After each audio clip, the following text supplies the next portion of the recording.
Amateur Radio News and Notes for Friday, July 3rd, 2026. I'm Ed Kadick, November 2, Echo Charlie.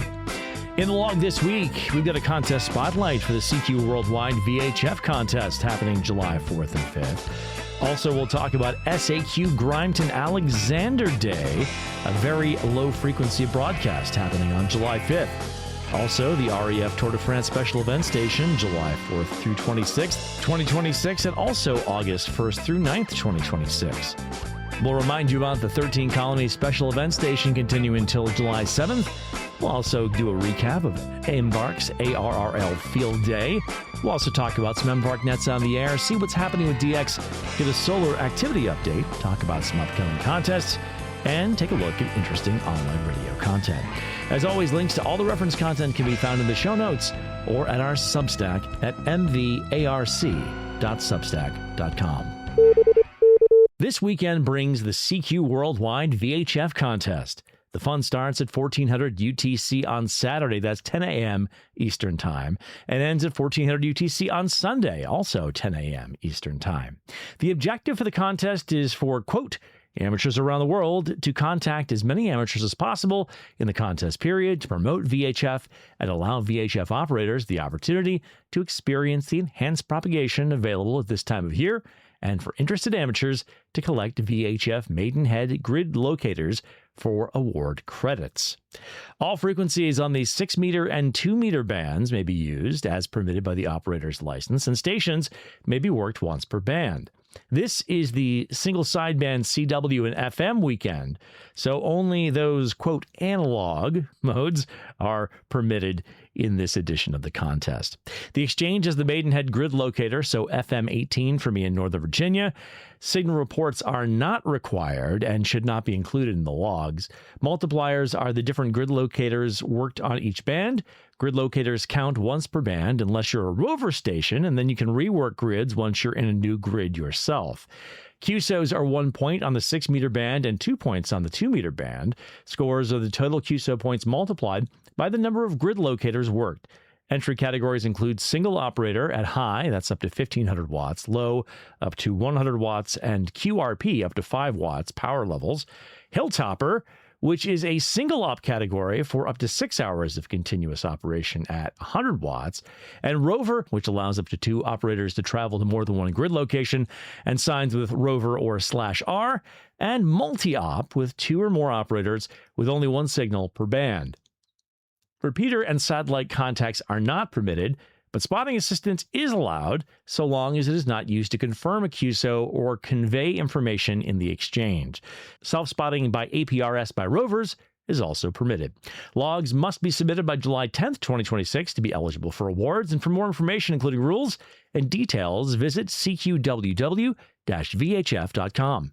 Good luck. On July 5th, 2026, the historic VLF broadcast station SAQ Grimeton will fire up their Alexanderson alternator transmitters and transmit a message on 17.2 kilohertz CW. The Grimeton station is an early wireless station that used VLF frequencies to send transatlantic wireless messages from its location in southern Sweden.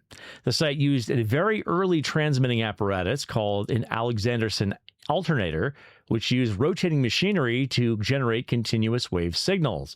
They will fire up the transmitter at around 8:30 UTC, that's 4:30 a.m. Eastern Time, with initial calls beginning at 8:45 UTC, that's 4:45 a.m. Eastern Time, and then transmitting a message at 9 UTC, which is 5 a.m. Eastern Time.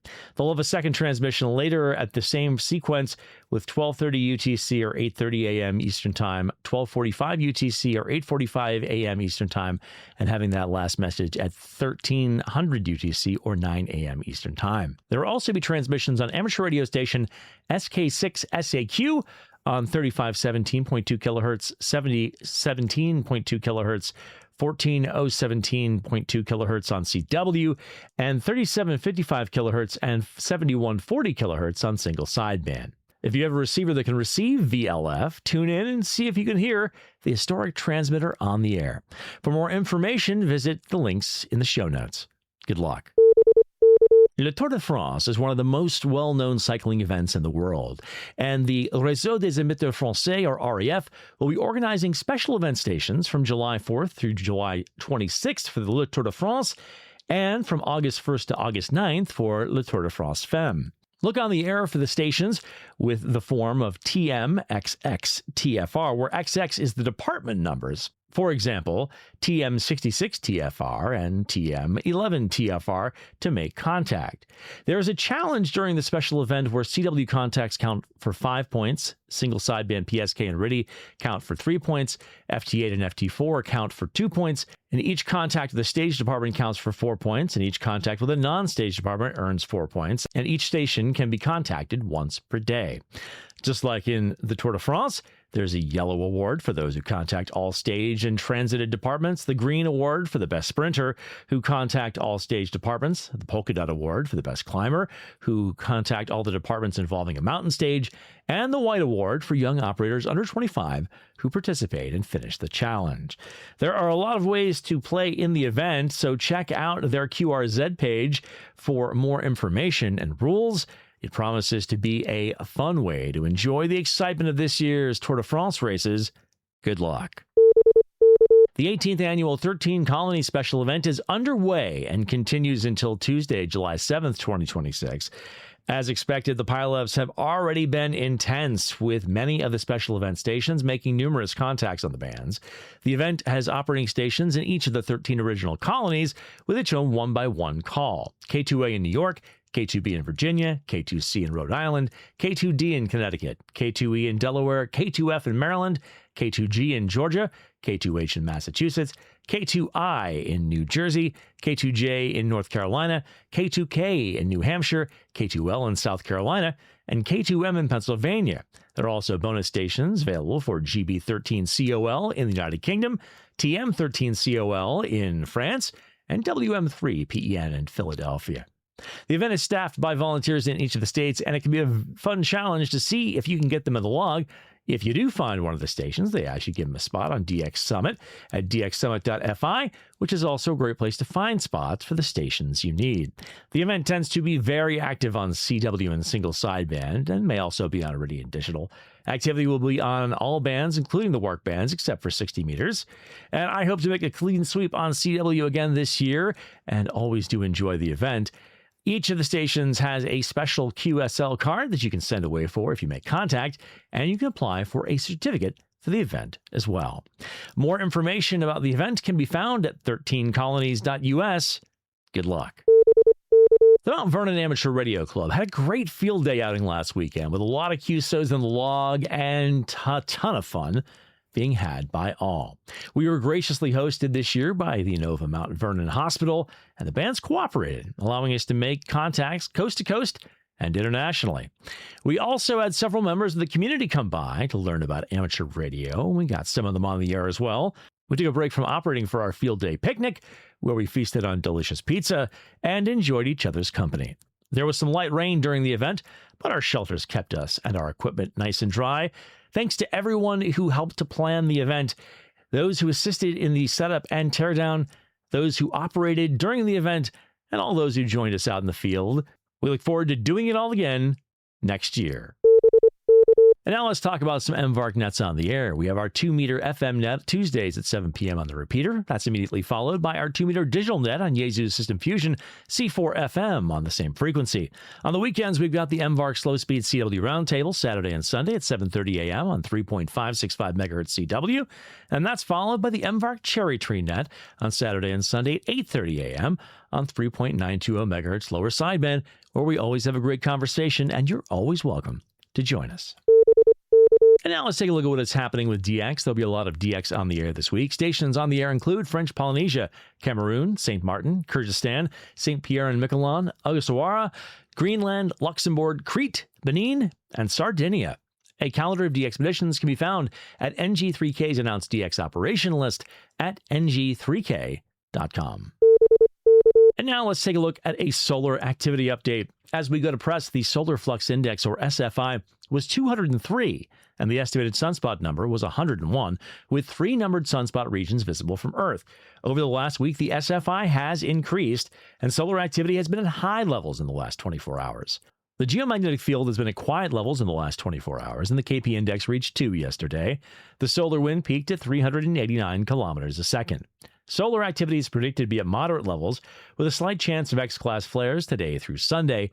The geomagnetic field is forecast to be at quiet to major storm levels today through Saturday, and at quiet to minor storm levels on Sunday. The chance of solar radiation storms at the S1 or greater levels is at 20% today through Sunday. R1 to R2 radio blackouts are likely, with a predicted probability of 70% today through Sunday. R3 or greater blackouts are possible, with a 20% chance predicted today through Sunday. With the elevated activity this week, there have been good conditions on some of the higher bands, with some remaining open through the night. It remains a fantastic time for amateurs to get on the air and work the world. Good sources of real-time solar information include spaceweatherlive.com and solarham.com. A good overview of conditions can be found at dx.qsl.net/propagation. To see delayer absorption data and associated radio blackouts, visit the NOAA DRAP page. To see real-time maximum usable frequency, or MUF, and critical frequency, or FOF2 information from Radio Sun data, visit prompt.kc2g.com. And now let's take a look at some upcoming contests. This weekend brings the CQ Worldwide VHF Single Sideband and CW contest we discussed earlier, as well as the NZART Memorial Contest, the TA VHF UHF Contest, the ARRL 50 MHz Contest, the Marconi Memorial HF Contest, the Original QRP Contest, the POD XS 070 Club 40-meter Firecracker Sprint, and the FOC Old School Classic 1960s QSO Party. As always, the K1USN SSTs, the MSTs, and the CWTs will also be on the air. The full contest calendar with events and exchanges can be found at contestcalendar.com. And now let's wrap things up with some interesting online radio content. As always, the links to everything we're about to mention here can be found in the show notes and at our Substack at mvarc.substack.com. The Summer Indexa newsletter has been released with reports of recent de-expeditions and a look ahead. Gabe KL1FI builds a portable folding antenna for weather satellites. Cyprian Yankee Oscar 6 Delta X-ray Echo tests out a high-performing RF choke. Mike K8RD takes Caitlin K8FAE out for her first QRP field operation. Alan W2AEW investigates common emitter amplifier input and output impedance. Lewis M3HHY listens to the shutdown of longwave for BBC Radio 4. Stuart VE9CF tests the KJ6ER Challenger to great results.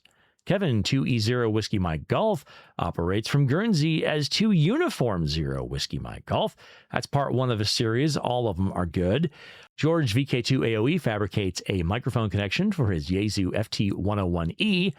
Mike K8MRD visits 4 field day sites in Texas. Walt K4OGO uses 2 telescopic whips to get gain and work DX. Peter VK3YE listens to the last moments of BBC Radio 4 on longwave, and Craig KM6LYW shows off version 2.1 of his DigiPi hotspot. Well, that is it for this week. I have been Ed November 2 Echo Charlie. Thanks, as always, for joining us. For those of you in the United States, wishing you a very happy Independence Day. Best 73, and we look forward to seeing you next week.